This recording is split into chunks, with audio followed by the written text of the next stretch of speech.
오늘 본문은 이렇게 시작합니다. 그때의 예수께서 그때의 제자들이 예수께 나와 이르되 천국에서는 누가 큽니까? 누가 큽니까?에 대한 질문입니다. 요거하고 똑같은 병행 구절이 마가복음 9장 34절과 누가복음 9장 46절에 나오는데 거기서는 누가 크냐, 천국에서 누가 크냐를 하지 않고 누가 크냐라는 변론이 있었다라고 말합니다. 이것들을 종합을 해보면 그 제자들 사이에서 이제 누가 크냐라는 변론이 있었고 예수님께서 그 답변으로 천국에서 큰 자가 누구냐라는 답변으로 진행되어지는 것을 볼 수가 있습니다. 그런데 이 질문을 한 시점이 언제냐가 좀 주목해 볼 필요가 있습니다. 언제 이런 질문이 있었습니까? 오늘 본문에 보니까 그때에 그랬어요. 그때가 언제인가? 이때는 마태복음 16장과 17장의 때라고 볼 수가 있습니다. 정확하게 말하면 예수님께서 공생의 사역을 시작하신 지 2년 6개월이 되는 때, 그러니까 예수님께서 십자가에 달리시기 6개월 전에 있었던 그러한 사건입니다. 자, 이때는 어떠한 때입니까? 예수님께서 초기에는 예수님이 메시아이심을 강하게 숨겼습니다. 말하지 말라고 그러고 기적들을 행하고도 그것을 말하지 말라고 숨겼는데 이제 후반부로 오면서 예수님께서 자신이 메시아이심을 서서히 드러내시게 되시는 그러한 때라는 겁니다. 또 마태복음 16장에는 예수님께서 물으십니다. 사람들이 나를 누구라고 그러느냐? 예수님이 자신에 대해서 사람들이 어떻게 생각하는지를 물으시는 때입니다. 예수님께서 또 물으시죠. 너희는 나를 누구라고 말하느냐? 그러니까 베드로가 뭐라고 말합니까? 주는 그리스도시 살아계신 하나님의 아들입니다. 자, 이때가 어떤 때인고 하니 예수님의 메시아성이 드러나면서 또 제자들 가운데서도 두각을 나타내는 사람들이 생기기 시작했던 때라는 겁니다. 마태복음 17장으로 넘어가면 변화산 사건이 나오는데 예수님께서 변화산 사건, 변화산에 누구를 데리고 가십니까? 베드로와 세베대의 두 아들 누굽니까? 요한과 야고보를 데리고 가. 예수님께서 무엇인가 제자들 중에서도 좀 차별하는 것 같은 그런 느낌. 그 다음에 17장에 또 어떤 내용이 나오는 거 아니? 성전세를 내려고 하니까 예수님께서 베드로에게 말씀하시기를 너 가가지고 고기를 잡아와라. 그 고기 입에 열어보면 거기에 그 반세겔이 있을 것이다. 그것을 가지고 나와 너의 성전세를 내라. 자, 뭔가 제자들 사이에 그 전까지는 예수님의 12제자들이 같이 움직였어요. 오병이어의 기적을 할 때 어떻게 합니까? 그 12제자들이 그 떡을 가지고 나눠진 일들을 같이 하기 시작을 했습니다. 그런데 지금 한 2년 6개월이 지나면서 제자들에 따라서 이렇게 차등이 생겨지는 것 같은 그러한 시점. 그때에 이제 제자들이 묻는 거예요. 누가 큽니까? 천국에서는 누가 큽니까? 에 대한 논쟁이 나오고 있습니다. 사실은 누가 크냐에 대한 것들은 제자들이 민감했던 것 같아요. 성경 전체에 누가 크냐에 대한 논쟁이 3번 나옵니다.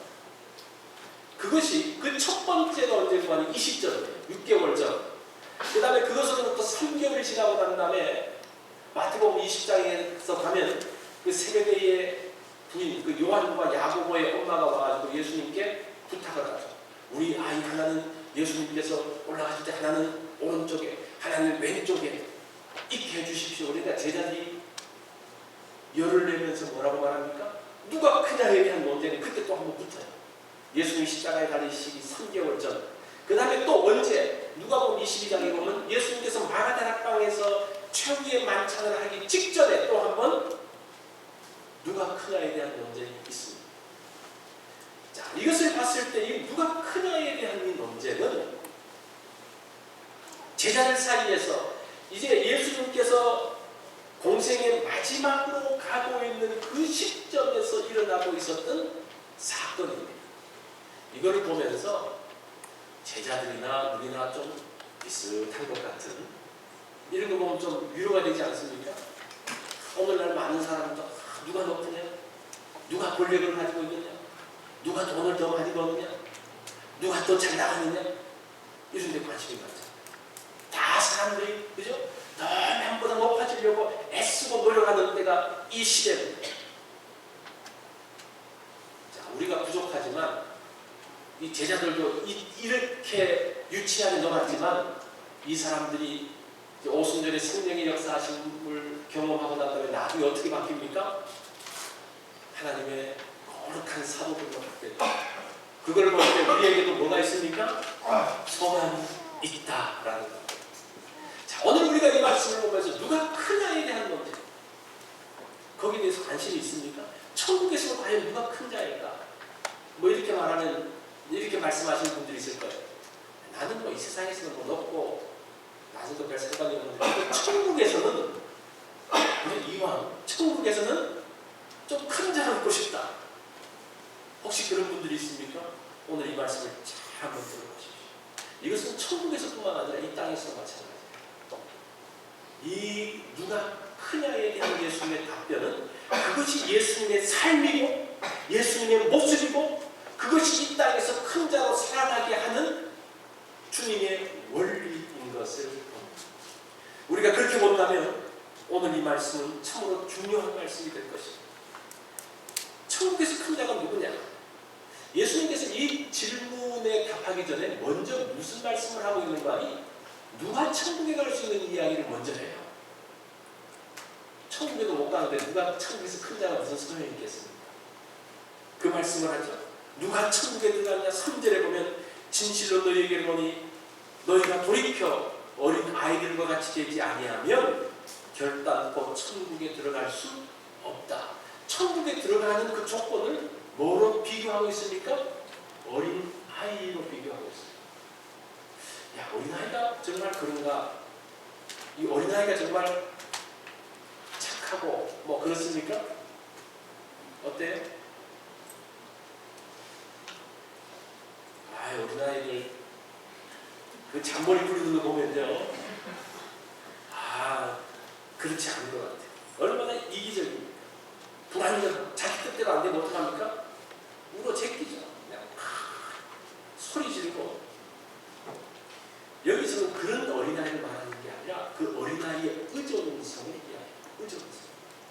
어린아이는 약해가지고 자기 혼자서 무엇인가 하지 못하고, 그러니까 전적으로 부모한테 의지하려는, 부모에 대해서 100% 신뢰하는 그 모습을 이야기해요. 예수님을 믿는다는 것이 뭡니까? 예수님을 영접한다는 것이 뭡니까? 예수님을 철저하게 신뢰하는 것을 이야기합니다. 그리고 그 말을 들으면 어린아이는 어떻습니까? 단순하고 순진해가지고 어떻게 해요? 그 말대로 따르는 그 모습을 이야기하는 거예요.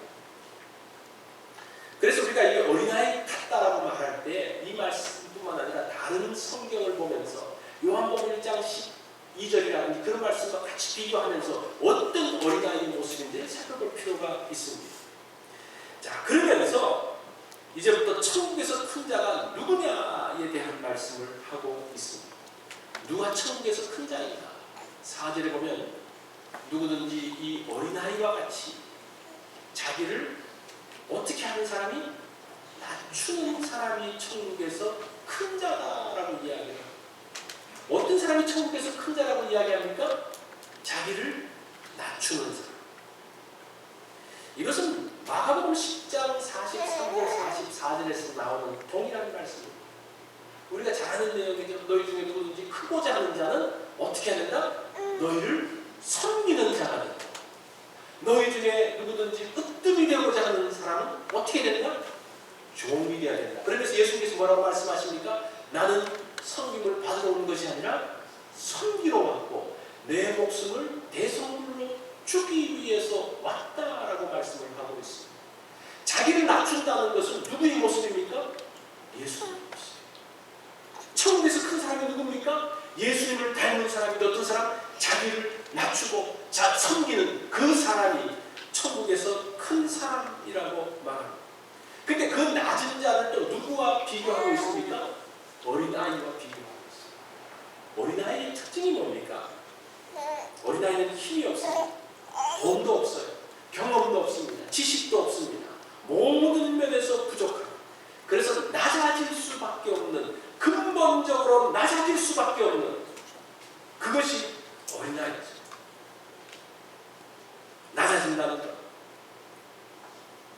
부족한 사람입니다라는 것을 인정하는 것. 자신을 높이지 않고 자기를 낮추는 사람, 섬기는 사람. 주변에 있는 사람들이 많아요. 그 사람은 큰 자가 될 수가 있습니다. 이 미국에는 여러 인종들이 살지 않습니까? 그러면서 그 인종의 갈등도 있는데 어릴 적에는 인종 갈등이 없어요. 다 잘 놉니다. 그냥 섞여서 다 재밌게 잘 놀아요. 그런데 그러다가 어느 순간 보면 아이들이 갈라지기 시작. 우리 애들도 보니까요. 그전까지 그렇게 4학년 때까지 그렇게 재밌게 잘 지내던 애가 4학년 방학 마치고 딱 들어가서 5학년이 딱 되니까요. 애들이 못 본 척하고 가더래요. 이제 그것이 이제 우리 막내가 와가지고 좀 충격을 받아가지고 왜 부르는데 다 대답도 하면 그냥 가냐고. 이제 달라지기 시작해요. 쟤와 나는 다르다. 쟤와 나의 인종은 다르다. 뭐 여러 가지 것들을 가지고 다른 것에 대한 이야기를 합니다. 배경이 다르고. 그래서 그러면서 어떻게 하는 겁니까? 자신을 그 사람과 구별시키면서 자신을 높이는 것을 이야기하고 있습니다. 자신을 낮춘다는 것은 다른 사람과 비교하는 것이 아닙니다. 다른 조건들을 말하는 것이 아닙니다. 사실은 하나님 앞에서 모든 사람들이 똑같은 창조물이다. 이것을 인정하는 겁니다. 사실 자기를 낮춘다는 것은 하나님 앞에 서 있는 모습이죠. 우리끼리 있으면 누구 좀 머리 좋고 머리 나쁘고 돈 많고 돈 좋고 뭐 어떻게 여러 가지 있지만 하나님 앞에 딱 쓰면 어떻습니까? 모든 사람들이 다 똑같아요. 그런 마음입니다. 내가 하나님 앞에 서 있는 모습. 사람이기에 모든 사람들은 존중받아야 된다. 하나님의 창조물들은 다 존중받아야 된다는 그 생각. 그런 단순한 마음. 그것이 겸손한 마음이고 그것이 낮아지는 마음. 그것을 이야기합니다. 내가 뭐 낮아지고 어떡하고 그게 아니라 하나님 앞에 서 있는 모습. 1886년 서울 정동에 언동주 선교사가 살고 있었어요. 한겨울에 황해도 솔개라는 마을에서 여러 명의 사람들이 그 선교사님을 찾아왔습니다. 그 선교사님을 찾아와서 하는 이야기가 우리 하나님 말씀을 여러 읽으면서 이제 은혜를 받았는데 이제 세례를 받고 싶습니다. 그러면서 온 거예요. 언더우드 선교사님. 그러니까 이 언더우드 선교사가 그분들이 와서 말하는 건 좋은데 이 사람이 과연 어떤 사람인지 모르잖아요. 그래서 좀 머뭇거리니까 한 분이 이 옷을 이제 이 저거를 이렇게 벗으면서 뒤를 보여주는데 뒤에 등 뒤에 보니까 나무로 만드는 그 작은 십자가를 메고 있는 거예요. 성경에 보니까 예수님을 따르라 그러면 작은 십자가를 자기 십자가를 지고 따르라 그래서 자기들은 그 십자가를 지고 한다는 거예요. 물론 이게 옳으냐 그러냐에 떠나서 그 말 자체가 언더우드 선교사님 감동이 되어집니다. 저렇게 순수하게 단순하게 그 말씀대로 믿고 따르려고 하는 그 마음을 보면서 그 사람들에게 세례를 베풀었다라는 그런 기록이 있습니다. 하나님께서 그런 단순한 마음을 기뻐하시는 것 같아요. 이게 성경적으로 어떠냐 지금 그걸 따지기 전에 정말 하나님께서 말씀하시면 그렇게 순종하려고 하는 그 마음, 그것이 선교사를 감동시키고 사람을 감동시키고 그것이 하나님을 감동시키는 그러한 모습입니다. 하나님은 이처럼 순수한 마음을 기뻐하는 이게 낮아지는 마음, 그 말씀대로 살려는 단순한 마음, 하나님이 기뻐하시는 마음이에요. 그것이 천국에서 큰 자의 모습이라는 거예요. 여러분 천국에서 큰 자로 살고 싶습니까? 낮아지십시오. 하나님 앞에 서면 자동적으로 낮아지게 되어 있어요. 단순한 마음으로 주님 앞에 섭니다. 그 사람이 천국에서 큰 자예요. 자, 두 번째로 천국에서 큰 사람은 누구일까?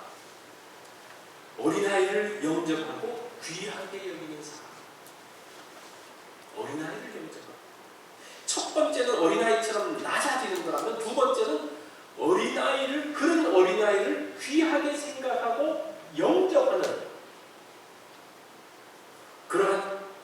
그것은 우리의 의식 가운데 무엇이 있는 거 아니? 다른 사람과 비교해서 무시하려는 좀 그런 마음이 있어요. 사람을 만나서 몇 번 이야기를 해보면 이 사람이 어떤지 대충 압니까? 모릅니까? 대충 알죠. 이 사람이 지식의 정도는 어느 정도, 어느 정도 위치를 갖고 있고, 또 어떻고 이게 다 파악이 되어져요. 가끔 틀릴 때도 있지만, 딱 파악이 되어지면 그 다음부터 어떻게 합니까? 자기보다 못하면 한수 탁 까는 이런 모습도 있잖아요. 말을 해도 무시하고 앞으로 잘 지낼지 말지 딱 결정을 하고 좀 더 가까이 지낼지 그냥 멀리 지낼지 고하에서 움직이고 좀 성숙하지 못한 사람은 그냥 함부로 말을 탁탁 하는 그런 게 있고 인격적인 사람, 괜찮은 사람은 겉으로는 표현하지 않지만 속으로는 어떻게 합니까? 판단해서 한숨을 딱 접는 그런 모습이 있습니다. 사람들 마음 가운데 거의 그런 게 있습니다. 저도 사실은 그런 마음이 있어요. 이게 안 하려고 해도 자동적으로 되는 거예요.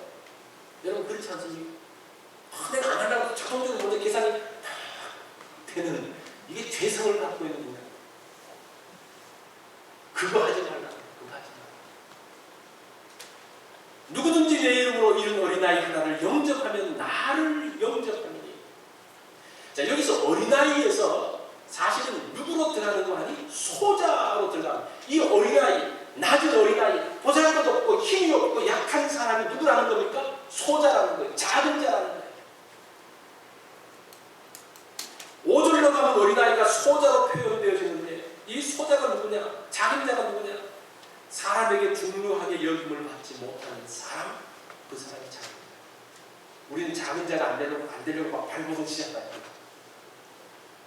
또 그 학생들 중에서 가르칠 때 보면 똑똑하지 못하여 낮게 평가되어지는 제자들, 그 사람들 낮은 자라고 부르기도 했습니다. 그런데 이 4절에 보면 6절에 보면 6절 말씀에 보면 어떤 말씀이 있는 거 아니? 누구든지 나를 믿는 이 작은 자 중에 하나를 실족해 하면 이 작은 자를 예수님이 어떻게 표현하는 거 아니? 나를 믿는 작은 자 이렇게 표현해요. 이 말씀이 굉장히 감동적이에요. 작은 자지만 어떤 작은 자? 예수님을 믿는 작은 자는 예수님께서 함부로 하지 않겠다는 말씀. 나를 믿는 작은 자, 사람들의 눈에 보기에 약해 보이고 쓸모없는 것처럼 보이지만 그들이 예수 믿는 사람이라면 내가 그들을 존중해주고 내가 그들을 귀하게 여기시고 너희들도 그런 사람들 어떻게 여기라고 말합니까? 귀하게 여길 것에 대해서 말씀을 하고 있습니다. 사람들은 우리를 어떻게 평가할지 모르지만 주님은 그렇게 평가해 주고 있어요. 이 말씀을 보면서 또한 그런 감동, 은혜가 있더라. 이게 천국이죠. 그죠? 우리가 교회에서 나와서 이렇게 했을 때, 여러 부류의 사람들이 다 모이지 않습니까? 부자도, 가난한 사람도 많이 배우고, 못 배우고, 여러 가지 배경으로 모였지만, 이것을 봤을 때는 주님께서 모두를 어떻게 여기신다는 겁니까? 다 귀하게 여기신다는 거예요. 우리들도, 우리 믿는 사람들도 어떻게 여겨야 된다? 다 귀하게 여겨야 된다. 그것이 천국에서 어떤 사람이다? 큰 사람이다. 주님 앞에서 여러분 큰 사람, 귀한 사람으로 대접받고 싶습니까? 그럼 어떻게 된다고 말합니까? 그러한 나를 믿는 소자, 나를 믿는 작은 자들을 어떻게 하라? 영접하고 귀하게 여기라라고 말씀을 하고 있습니다. 이것이 지금 오늘 본문의 말씀입니다. 자, 그런데 이 말씀을 보면 6절로 넘어가면 누구든지 나를 믿는 이 작은 자 중에 하나를 실족하게 하면 차라리 연자맷돌이 그 목에 달려서 깊은 바다에 빠뜨리는 것이 나으리라. 자, 이게 지금 주님께서 귀하게 여기는 작은 자를 실족시키는 사람은 어떻게 된다고 말합니까? 이 연자맷돌은 무엇인가 하니 작은 맷돌이 아니고 이 짐승이 돌리는 맷돌이에요.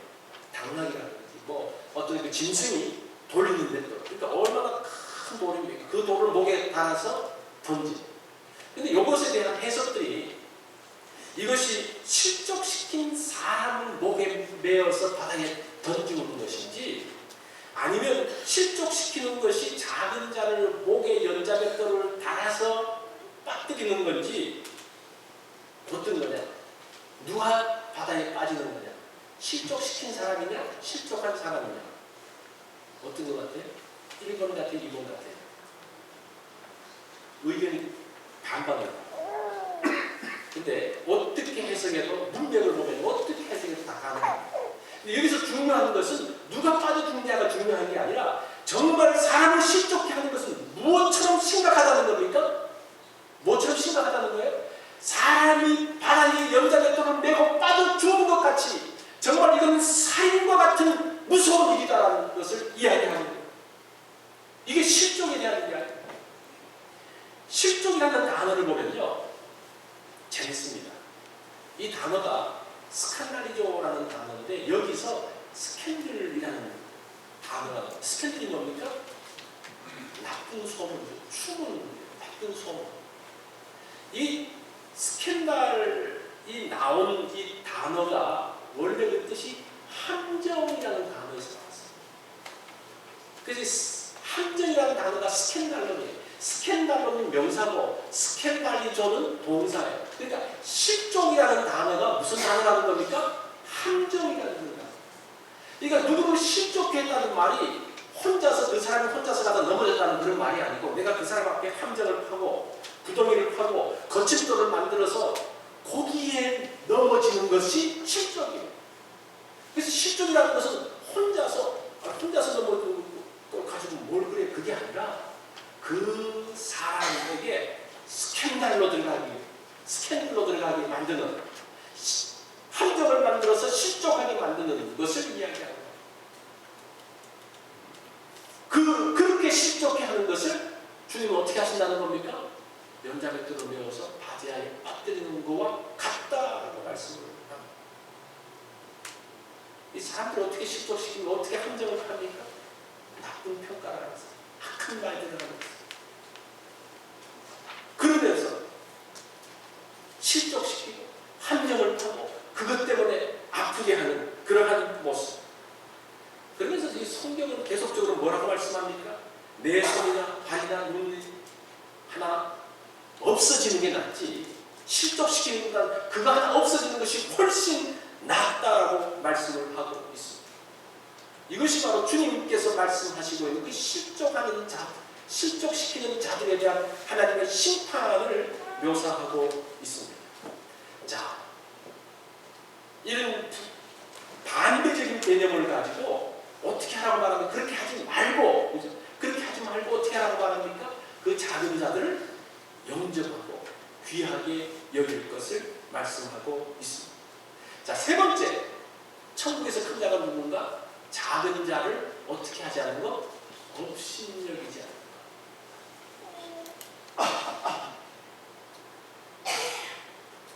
10절 말씀해 보니까 3가지 작은 자 중에 하나도 업신여기지 말라. 너희에게 말하노니 그들의 천사들이 하늘에서 하늘에 계신 내 아버지의 얼굴을 항상 배우느니라.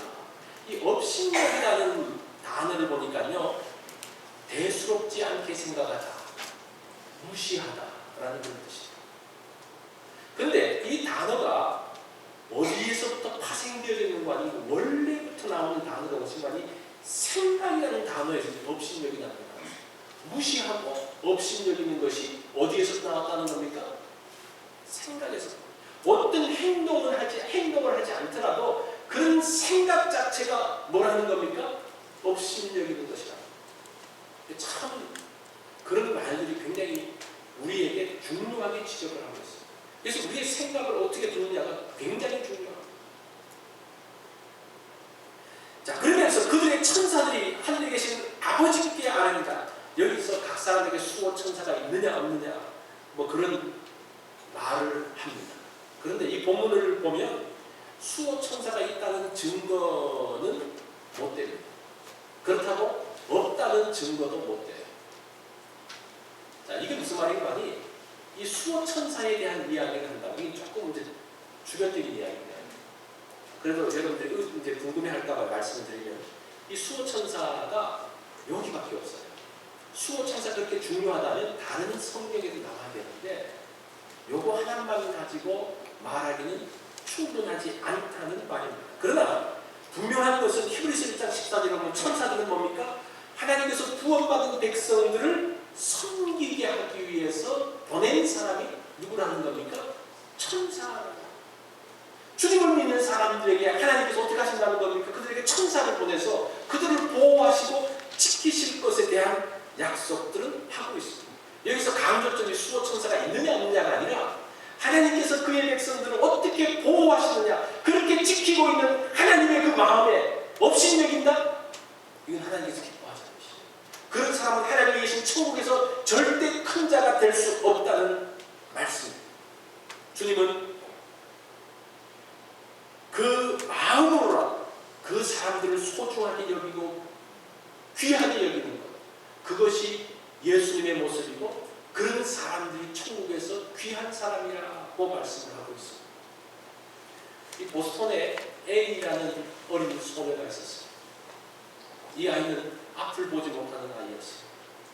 그리고 좀 정신질환이 있어서 또 정신병동에 입원을 해 있었어요.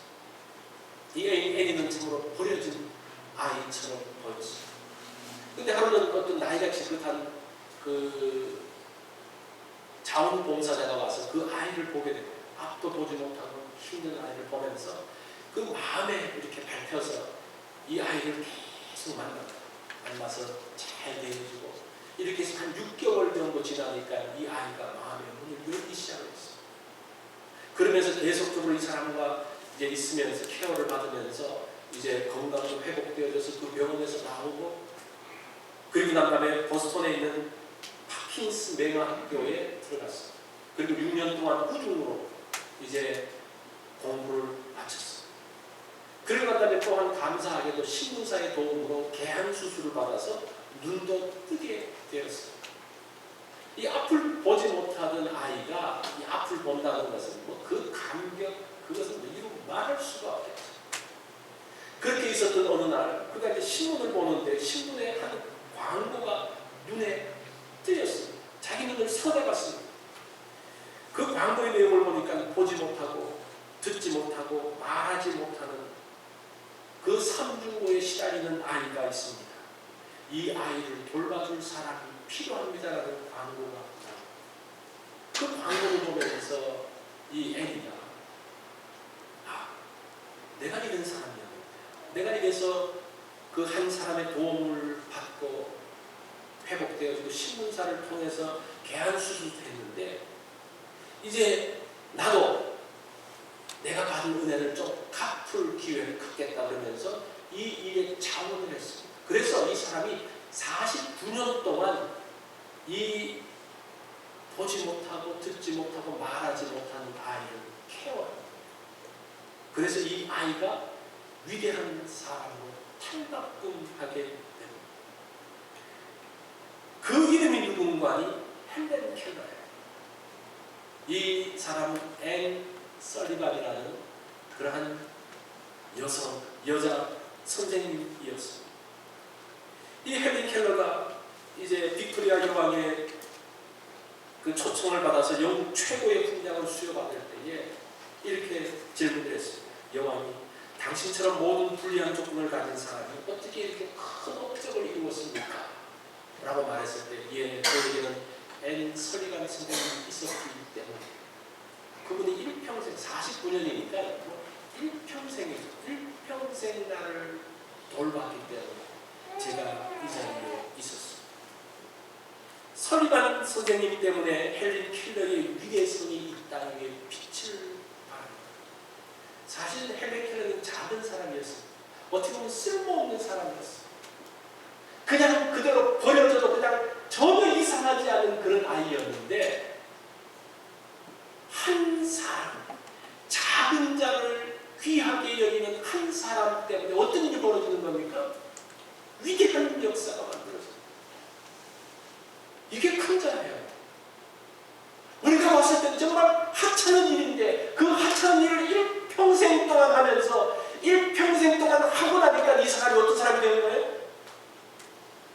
자가 되어졌던 것을 봅니다. 우리도 기억할 정도로. 천국에서 귀한 사람이 누구라는 겁니까? 이런 사람. 자신은 49년 동안 이 아이를 케어하고 함께 산다는 것은 정말 이게 의미 있는지, 가치 있는지, 내가 지금 잘하고 있는지 얼마나 많은 갈등이 있었겠어. 그러나 자신에게 허락되어진 일들, 작은 자처럼 보이지만 내가 받은 은혜를 돌려주는 일 가운데 사는, 그것이 인정받는 삶이었어. 누가 큰 자입니까? 한 사람을 소중하게 생각합니다. 헬리 켈러 같은 한 사람, 지금은 뭐 훌륭한 사람이지만 처음부터 훌륭한 게 아니잖아요. 정말 보잘것없고 아무것도 없는 것 같이 보였는데 그 가운데서 그냥 가능성들이 계속적으로 묻어져 나옵니다.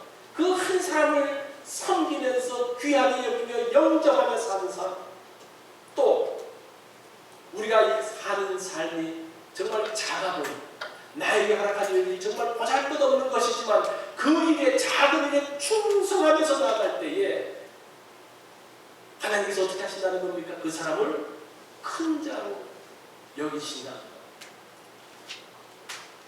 무엇이 큰 자입니까? 사람들은 큰 자가 되려고 작은 자들을 짓밟으려고 하고, 사람들을 짓밟고 그 위에 올라가야지 큰 자가 된다고 생각을 합니다.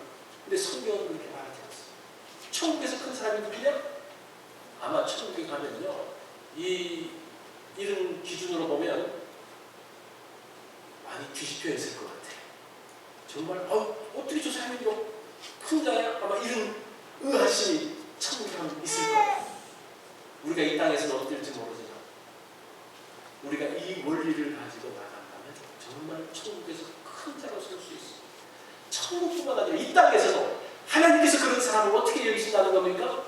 귀하게 여기시고 높이 여기십니다. 오늘 이 말씀을 기억하십시오. 꼭 천국에서 큰 자가 되어지기를 바랍니다. 우리 다 같이 기도하겠습니다. 오늘 우리가 이 말씀